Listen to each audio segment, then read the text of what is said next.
Social మీడియాలో ఒక పోస్టుకు లేదా ఒక వీడియోకు లేదా ఒక రీల్కు దక్కిన వ్యూస్ కామెంట్స్ ఆధారంగా దాని ప్రాధాన్యతను అంచనా వేస్తుంటాం. సాధారణంగా క్రియేట్ చేసిన వాళ్ళే ఆశ్చర్యపోయేలా మిలియన్ల వ్యూస్తో ప్రజాదరణ పొంది రికార్డులను క్రియేట్ చేసే కొన్ని విశేషమైన వీడియోలను కూడా చూస్తుంటాం.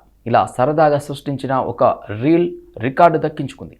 ప్రపంచంలో అత్యధికంగా చూసిన ఈ వైరల్ క్లిప్ నెట్టింట వైరల్గా మారింది. దీంతో ఆ బంతి జలపాతం వెనుక ఉన్న రాళ్ల నుండి ఎగిరిపడుతుంది.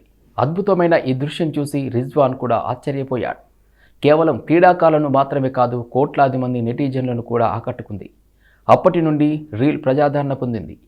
92 లక్షలకు పైగా లైకులు మరియు 42,000 కంటే ఎక్కువ లక్షల కొద్ది లైక్స్, కామెంట్లను దక్కించుకుంది. ప్రపంచంలో అత్యధికంగా వీక్షించిన ఇన్స్టాగ్రామ్ రీళ్లతో అవార్డు కూడా పొందాడు. విశేషం ఏమిటంటే అతని రీల్ జర్మనీ, స్పెయిన్, ఫ్రాన్స్ జనాభా కంటే ఎక్కువ వీక్షణలను సాధించడం విశేషమే మరి.